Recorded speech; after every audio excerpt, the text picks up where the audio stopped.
super chouette de vous accueillir, c'est le dernier meet-up de l'année, c'est super chouette. Donc moi je m'appelle Adrien, ça fait longtemps que je fais du Python, mais ça fait pas très longtemps que je suis chez Toucantoco, ça fait 1 mois et quelques. Avant je travaillais dans une autre boîte qui s'appelle Logilab et qui faisait aussi beaucoup de Python.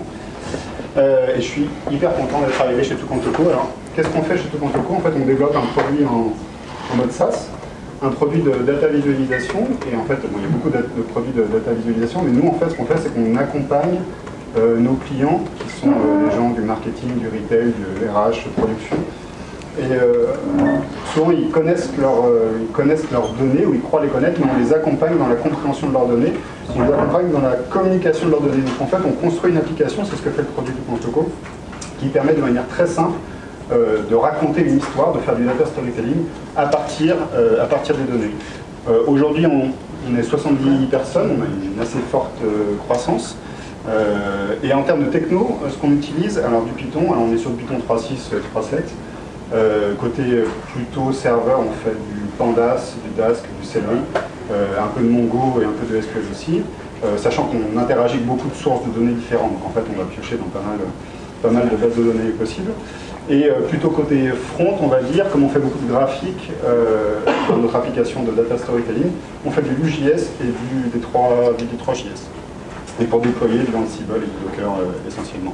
Juste 2 comptes Twitter si vous pourrez poser des questions. Alors le compte de la boîte @toucantoco si vous voulez regarder l'actualité de la boîte, ou mon compte perso, n'hésitez pas si vous avez des questions à me poser, @adimassi sur Twitter.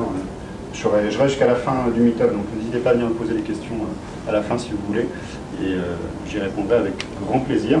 Alors j'ai fait un micro GIF à l'arrache il y a 3 minutes, donc il est un peu naze, mais voilà le genre d'écran qu'on trouve dans une application Toucantoco. En meilleure résolution, on vous rassure. Ouais. Voilà, donc merci d'être là, bonne présentation, et je repasse... Yes, merci beaucoup, merci à vous. Je mentionne aussi qu'on cherche toujours des entreprises pour nous accueillir. J'avoue qu'on a un backlog de entre 5 et 10 boîtes qui m'ont proposé, mais si la vôtre est intéressée aussi, n'hésitez pas à proposer, on sera content de faire la tournée à Paris. Et sans plus attendre, du coup je vous présente Éric Jolibois de Toucan.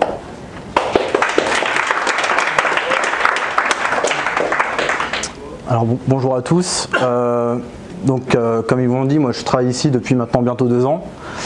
Et je viens vous parler d'un repo qu'on a créé il y a un peu moins d'1 an, qui s'appelle Toucan Connectors. Le nom est assez explicite, hein. C'est un repo public qui contient tous les connecteurs qu'on utilise dans l'application.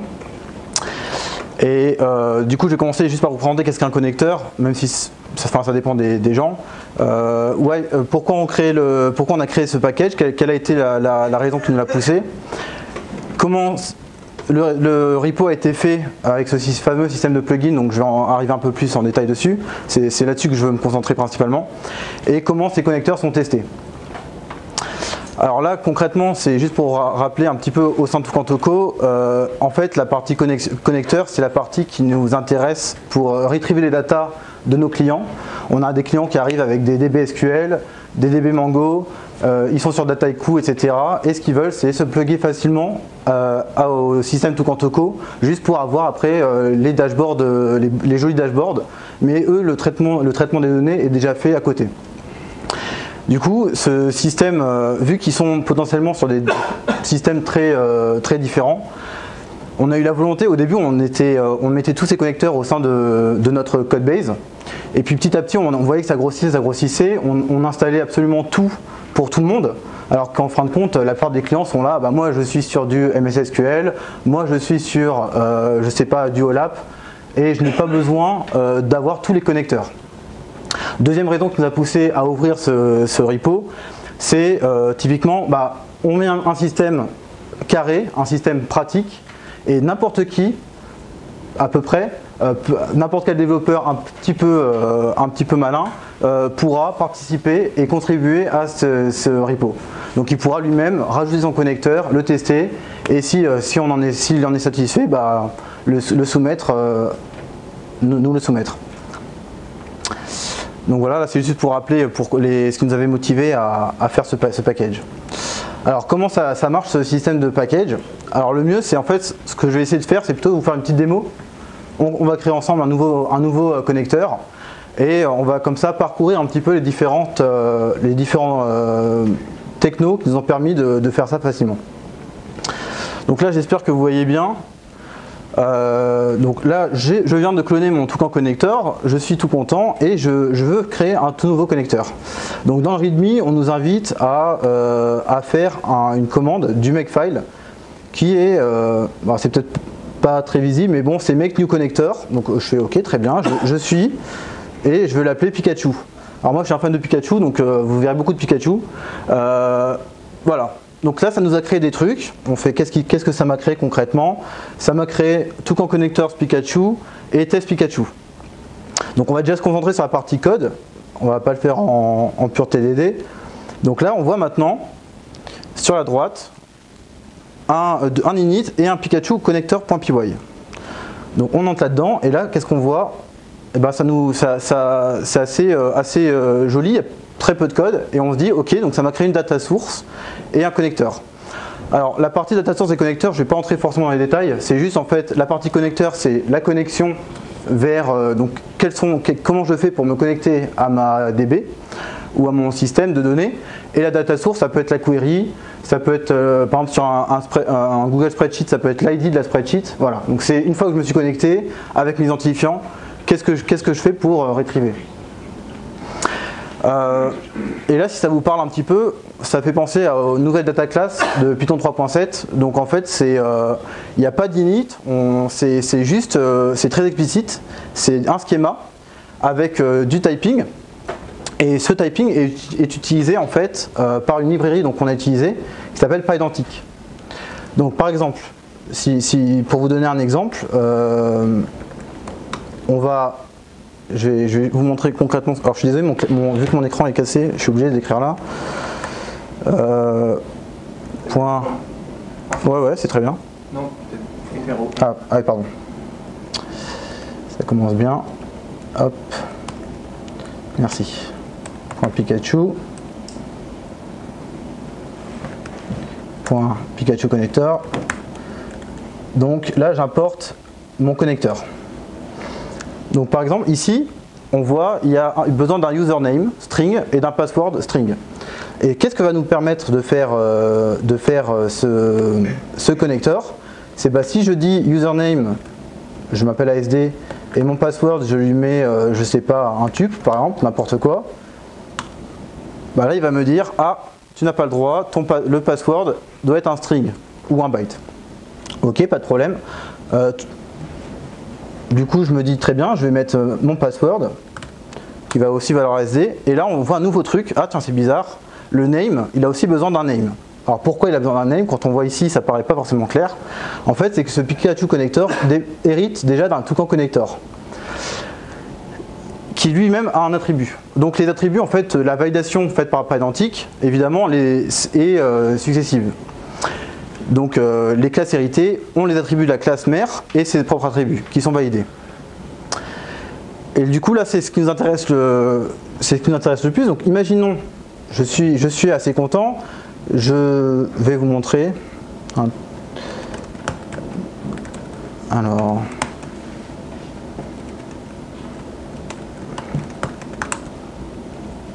ok.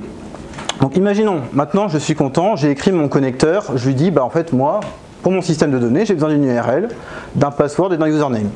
Ça c'est pour ma connexion. Et puis mon data source, on va dire que c'est juste un ID, peu importe, ça va être un int. Donc là j'ai écrit mon schéma de validation de données. Et puis ici là je fais mon getDF. Alors le getDF c'est pour ceux à qui ça parle, c'est du jargon Panda, c'est juste data frame, c'est comment on retrieve en fait la donnée sous forme d'un data frame. Un data frame, vous pouvez imaginer ça comme une table, c'est un tableau, c'est juste les données. Donc je suis tout content, j'ai créé mon petit connecteur, ma data source et le modèle a priori est propre. Du coup, là normalement, on va nous inviter dans le readme aussi à rajouter un deuxième truc qui est dans le init principal ici, à importer notre connecteur.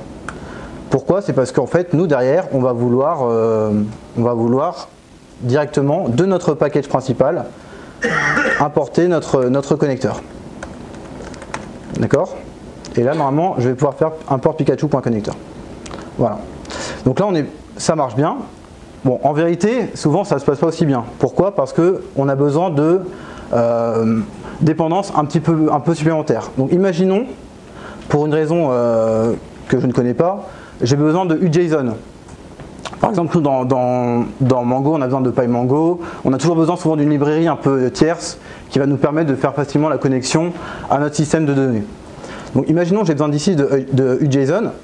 Dès que je vais vouloir importer mon Pikachu Connector, il ne va pas y arriver. Pourquoi? Parce que là, je n'ai pas de UJSON installé. C'est là où on arrive au deuxième truc qui est justement ce fameux système de extra requires avec le pip install de notre extra requires. C'est ici qu'on peut dire mon plugin, de quoi il a besoin. Donc par exemple ici, là, j'ai juste besoin de dire ah bah moi mon plugin Pikachu, j'ai besoin de UJSON. Voilà. J'ai pas besoin de forcément parler de plus. Là ici on a juste un haul, ça c'est pour nous en interne pour tester l'ensemble des connecteurs régulièrement sur la CI. Mais voilà, donc là j'ai mis ma nouvelle dépendance et normalement si je refais un pip install de Pikachu,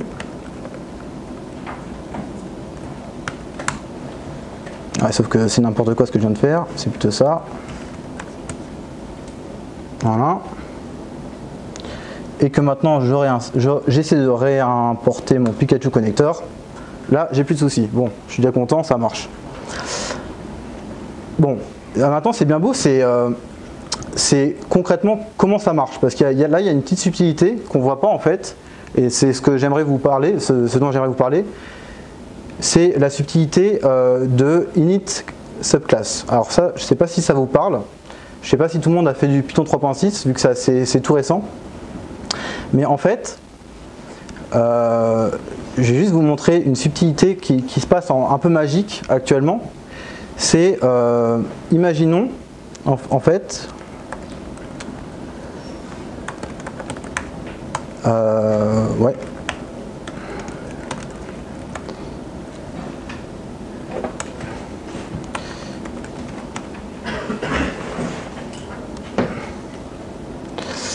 Ok, alors voilà, là c'est ce qui m'intéresse le plus.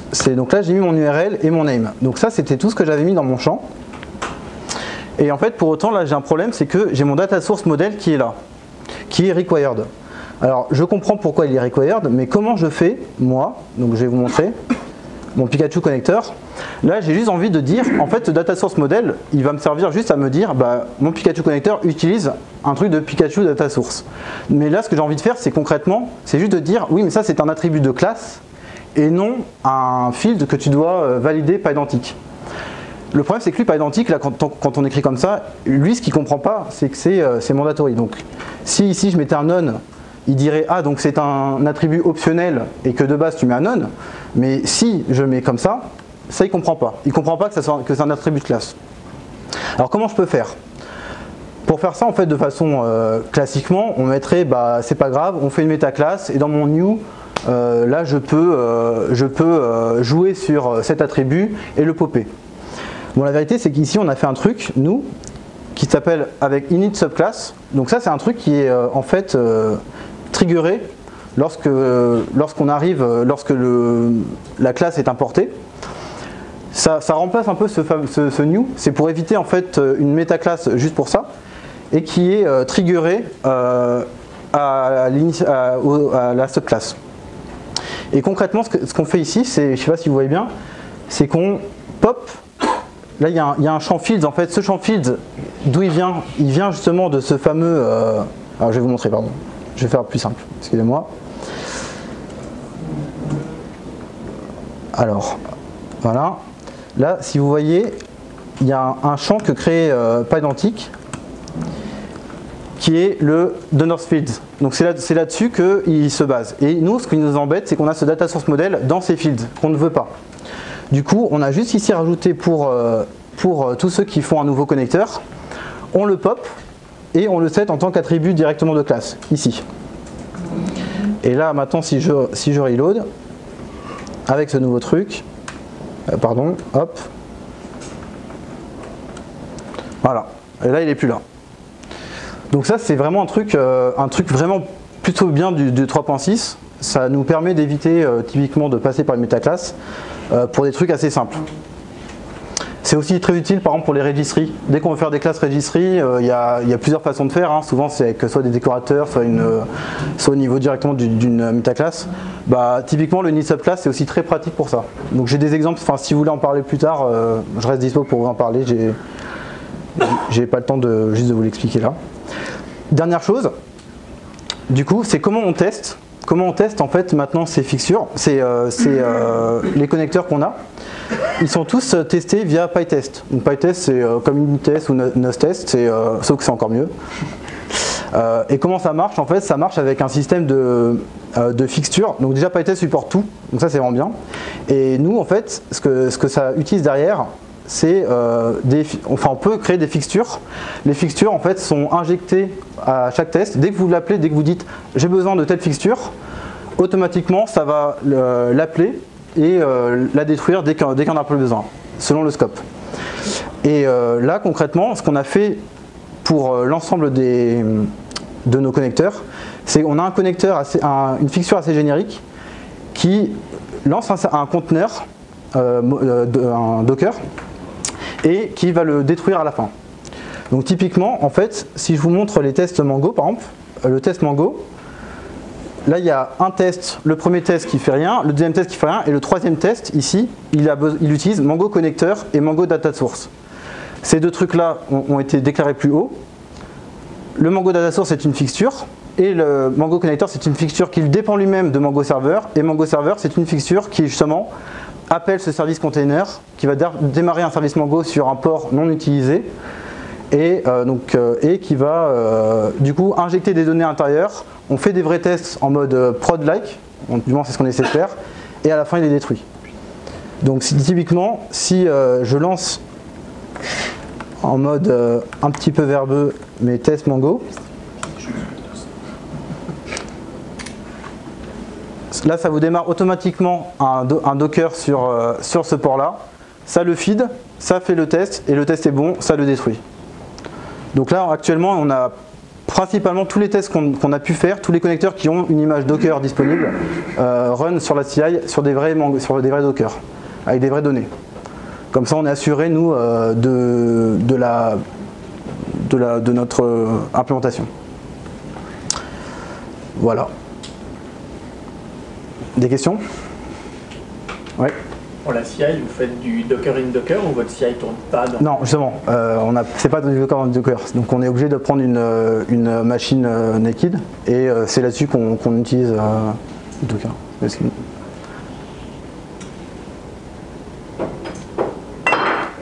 Sur les connecteurs de type Google Analytics, pas comme... Ah bah là typiquement on spawn rien. Voilà. Non mais... Ouais, mais par exemple c'est pour ça qu'on a des tests typiquement, on a aussi des tests HTTPI, on a un connecteur HTTPI connecteur qui fait tout simplement juste une requête HTTP et derrière on a par exemple des filtres, on a du JQ, si ça vous parle du JQ, qui vous permet de... donc ça c'est un mini programme, un mini langage qui vous permet de modifier vos datas de votre JSON en un nouveau JSON.